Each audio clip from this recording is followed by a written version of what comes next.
Class 9। Good morning to all of you. मेरे प्यारे बच्चों, आज हम सभी हिंदी की कक्षा में पाठ 10 एक फूल की चाह, जो सिया राम शरण गुप्त की रचित कविता है, इसका पार्ट 2 पढ़ेंगे। आज की कक्षा के पूर्व हम लोग एक फूल की चाह कविता का प्रथम भाग पढ़ा था। आज हम सभी इस कविता की दूसरा भाग, इस कविता का पार्ट 2 यानी दूसरा भाग हम लोग पढ़ेंगे, समझेंगे, सुनेंगे। आज मैं इसका पार्ट 2 पढ़ा रहा हूँ। आप लोग वीडियो को कम से कम 2 बार अवश्य सुनेंगे, समझेंगे, देखेंगे, और क्लास के दौरान अगर कोई भी प्रॉब्लम हो तो आप सभी पूछेंगे। मेरे प्यारे बच्चों, जैसा कि आप लोग कविता से अवगत हैं कि एक फूल की चाह का मतलब है कि एक फूल की लालसा, इच्छा। इसके पूर्व की कक्षा में हम लोग ने पढ़ा था कि एक सुखिया नाम की लड़की रहती है, जो माँ बाप की इकलौती संतान रहती है, इकलौती पुत्री रहती है। माँ बाप की अत्यंत लाडली रहती है, प्यारी रहती है, लेकिन दुर्भाग्यवश से उसका शरीर जो है बुखार से तपने लगता है, उसका शरीर तप्त हो जाता है, और वह लड़की अपने प्रसाद के रूप में देवी के ऊपर चढ़ाए हुए एक फूल की इच्छा जता रही है कि अंतिम इच्छा उसकी यही थी। उसके प्राण पखेरु उड़ने ही वाले थे। समय समय यानी पल पल जो है उसके कंठ जो हैं, उसके नस नाड़ी जो हैं, बिल्कुल ही अवरुद्ध हो रहे थे, रुक रहे थे, क्षीण होते जा रहे थे, सारे अंग शिथिल होते जा रहे थे, खून का संचार रुकने लगा था। इतना उसको काल ग्रसने के लिए आ गया था, इतना उसका शरीर तप्त हो गया था, ज्वर से पीड़ित हो गया था कि कोई भी जो है उसके माता पिता को उपाय नहीं सूझ रहा था। माता पिता को भी यह मन में डर सा बैठ गया था कि अब मेरी बेटी जो है सुखिया बच नहीं पाएगी। तो वह अपनी इच्छा के रूप में एक देवी पर चढ़ाए हुए फूल मांग रही है, वो सुखिया पुत्री, जो भी उसे नसीब नहीं हो पा रहा है। तो आइए हम लोग दूसरी कविता की दूसरी पैराग्राफ जो है, दूसरा पैराग्राफ शुरू कर रहे हैं। कह रहा है कि देख रहा था जो सुस्थिर हो, नहीं बैठती थी क्षण भर। यानी ये सुखिया के लिए लाइन कह रहा है, कविता की पंक्तियाँ, कि देख रहा था जो सुस्थिर हो, नहीं बैठती थी क्षण भर। वो सुखिया इतनी चंचल थी कि क्षण भर भी बैठती नहीं थी। माँ उसे घर से बाहर नहीं जाने देना चाहती थी, फिर भी वो मौका पाकर बाल्यावस्था के खेल में लिप्त होने के कारण, बाल्यावस्था का ऐसा समय ही होता है जो हर बच्चे खेलना सबसे ज़्यादा पसंद करते हैं, उसी तरह से बाल्यावस्था में होने के कारण सुखिया भी क्षण भर अस्थिर से नहीं बैठती थी, हमेशा जो है बेचैन रहती थी, हमेशा जो है खेलती कूदती थी, हमेशा जो है चंचलता उसके शरीर में व्याप्त रहता था। लेकिन आज वही तप्त होने के कारण, शरीर में ज्वर प्रकांड होने के कारण वो स्थिर पड़ी हुई थी। हाय वही चुपचाप पड़ी थी, अटल शांति सी धारण कर। अटल का मतलब नहीं टलने लायक शांति। ऐसा प्रतीत होता था कि उसकी उस दिन जो है अंतिम समय गुजर रहा था। उस सुखिया की एकदम शिथिल पड़ी हुई थी, जो 1 मिनट शांत नहीं रहने वाली सुखिया, वो उस दिन बुखार से तप्त होने के कारण मृत्यु शैया पर पड़ी हुई थी। सुनना वही चाहता था मैं, उसे स्वयं ही उकसाकर, मुझको देवी के प्रसाद का एक फूल ही दो लाकर। बार बार माँ जो है भगवान से आराधना कर रही थी कि उसकी बेटी ठीक हो जाए। बहुत सारे प्रयास किए गए माता पिता के द्वारा, लेकिन सबसे दुख की बात यहाँ पर यही देखने को मिलती है कि बेचारी सुखिया एक देवी दुर्गा का चढ़ाया हुआ पुष्प अपने इच्छा के रूप में, अंतिम इच्छा के रूप में मांग रही है, जो उसे नसीब नहीं हो पा रहा है। आगे देखिए क्या होता है। ऊंचे शैल शिखर के ऊपर मंदिर था विस्तीर्ण विशाल। विशाल माने बहुत बड़ा, विस्तीर्ण माने फैला हुआ। शैल शिखर का मतलब पर्वतों की चोटियों पर। पिता ने अपनी बेटी के इच्छा को पूरी करने के लिए वो पर्वत पर स्थित जो है मंदिर, जो विशाल फैला हुआ था, जो पर्वत के चोटियों पर स्थित था, बहुत ऊंचाई पर, वहाँ किसी तरह से वो विशाल मंदिर के पास जाता है, जहाँ पर देखता है कि स्वर्ण कलश सरसिज विहसित थे। सरसिज माने कमल, स्वर्ण माने सोने जैसे, सोने के कलश जैसे खिले हुए जो कमल जो है चारों तरफ उस मंदिर के पास खिले हुए थे, जैसा मानो प्रतीत हो रहे थे कि वो कमल हंस रहे हों। पाकर समुदित रवि कर जाल, रवि का मतलब कि सूर्य की किरणों का जाल। सूर्य की किरणें प्रस्फुटित होने पर कमल और जो है विहसित नज़र आ रहे थे, लग रहे थे कि मुस्कुरा रहे हैं। उन पर सूरज का जो है, सूरज की किरणों का जाल पड़ने पर और ही सुंदर दिख रहे थे। दीप धूप से आमोदित, आमोदित माने प्रसन्न, दिया और धूप से जो है चारों तरफ जो है मंदिर का माहौल जो है बिल्कुल ही प्रसन्नचित था, आमोदित था। मंदिर का आंगन सारा गूंज रही थी भीतर बाहर मुखरित उत्सव की धारा। वहाँ पर मंदिर थी ही, मंदिर था, वहाँ पर उत्सव की धारा बह रही थी, जैसा लग रहा था कि जलसा हो रहा हो। चारों तरफ जो है कोई अपना हनुमान चालीसा पढ़ रहा है, कोई भगवत गीता का पाठ कर रहा है, कोई रामायण की चौपाई पढ़ रहा है, कोई घंटी बजा करके दीप धूप दिखा रहा है देवी दुर्गा को, माता को। दीप धूप से आमोदित, चारों तरफ जो है अगरबत्ती, धूप, इन सारी चीज़ों का जो है धुआं जो है, सुगंधित जो है खुशबू जो है चारों तरफ बिखर रहा था, और ऐसा प्रतीत हो रहा था कि वहाँ मंदिर में जो है जलसा हो रहा हो। भक्त वृंद मृदु मधुर कंठ से गाते थे सब भक्ति मुदमय। मुदमय माने प्रसन्नित होकर एक स्वर से, मधुर स्वर से, मीठे आवाज़ में, एक लय में सभी जो भक्त वृंद थे, भक्तों का जो समूह था माता का, देवी का, वो उनकी गुणगान कर रहे थे, उनका जो है आरती पढ़ रहे थे या गुणगान कर रहे थे। पतित तारिणी पाप हारिणी माता तेरी जय जय जय।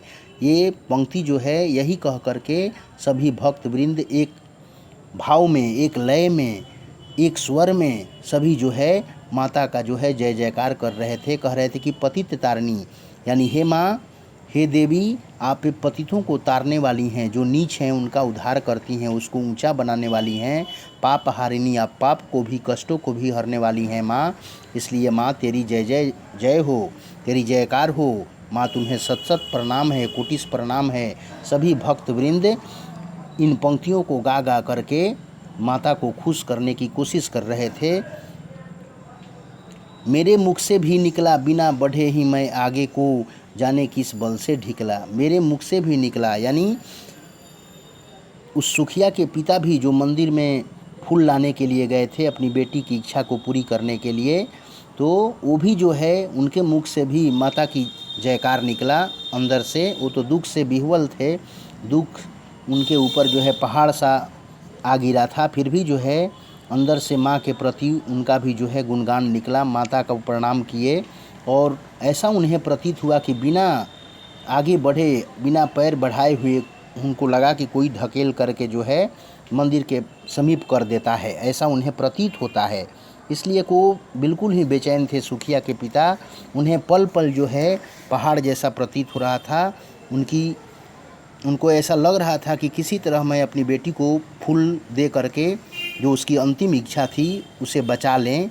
इसलिए वो ऐसा प्रतीत हो रहा था कि उन्हें कोई धक्का दे करके जो है उन्हें मंदिर के पास पहुंचा रहा हो। दूसरी पंक्ति 92 पेज में देखेंगे हम लोग। कह रहा है कि मेरे दीप फूल लेकर वे अम्बा को अर्पित करके, दिया पुजारी ने प्रसाद जब आगे को अंजलि कर भर के।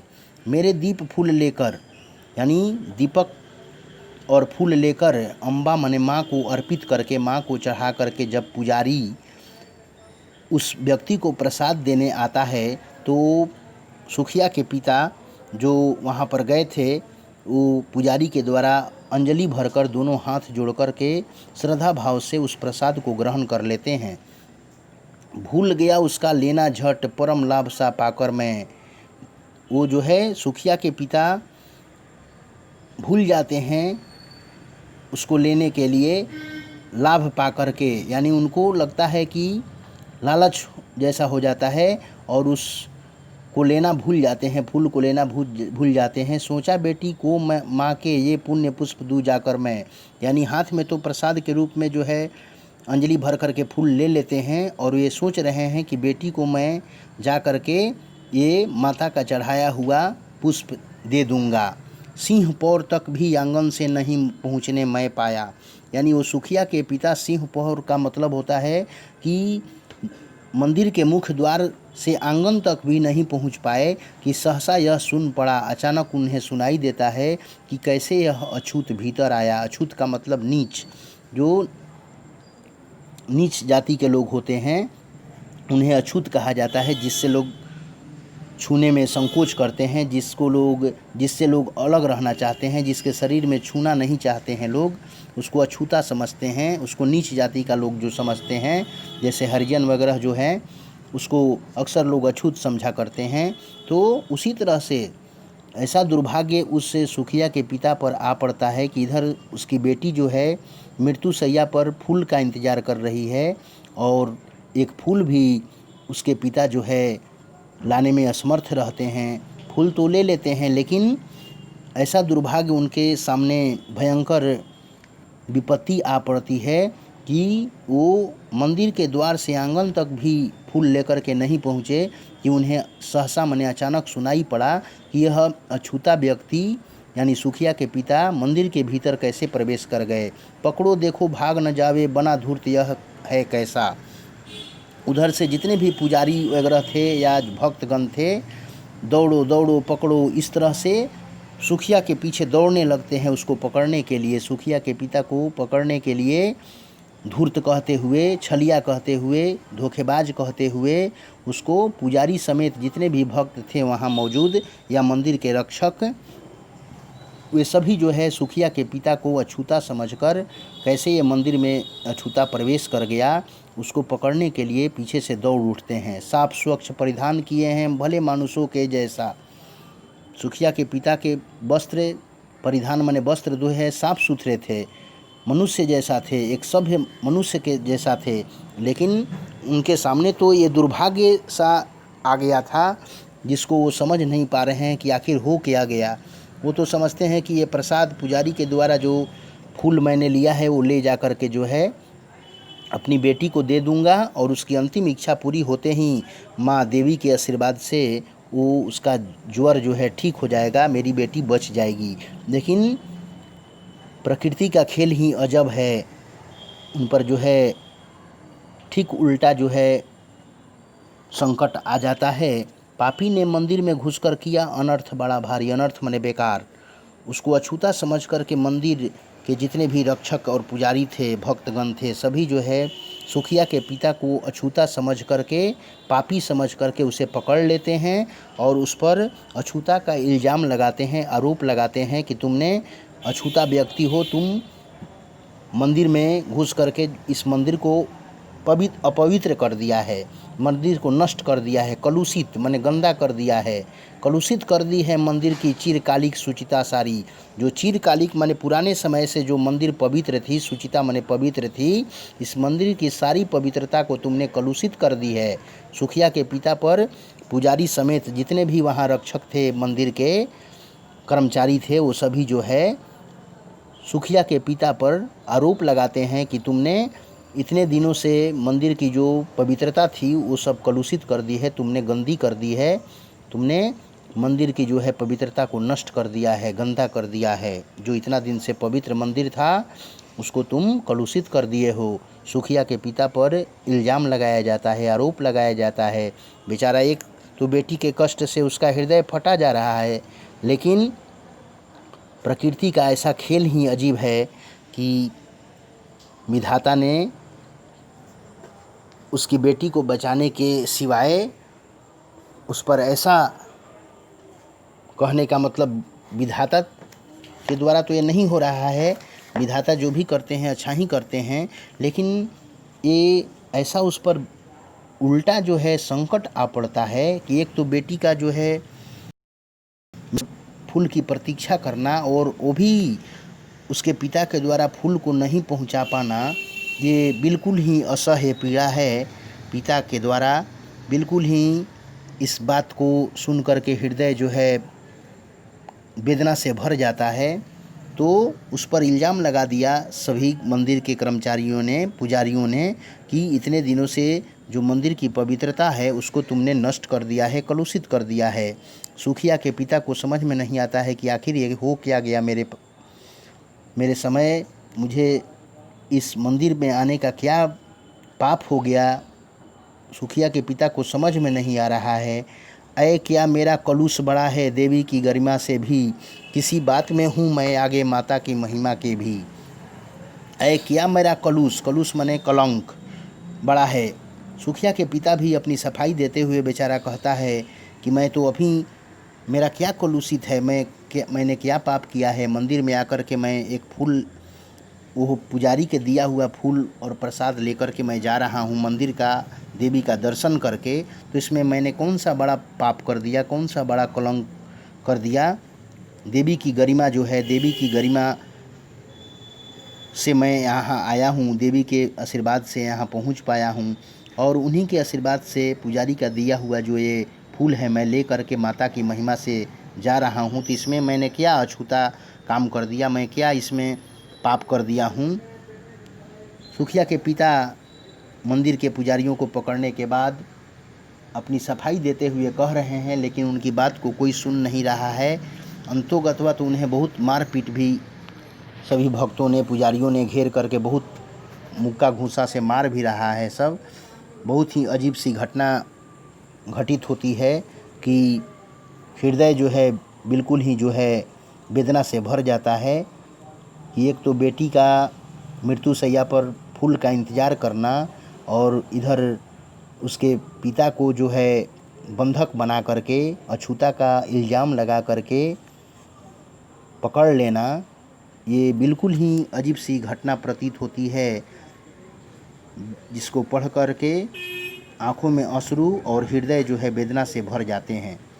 तो आज हम लोग इसी पार्ट 2 को पढ़ेंगे, समझेंगे, और अगली कक्षा में हम लोग इसका पार्ट 3 पढ़ लेंगे, क्योंकि ये बड़ी कविता है। और आप सभी इस वीडियो को कम से कम 2 बार अवश्य सुनेंगे, समझेंगे, देखेंगे, और किसी भी तरह का प्रॉब्लम हो आप सभी निसंकोच वर्ग के दौरान पूछेंगे। तब तक के लिए आप सबों को बहुत बहुत धन्यवाद, शुभकामनाएं, धन्यवाद।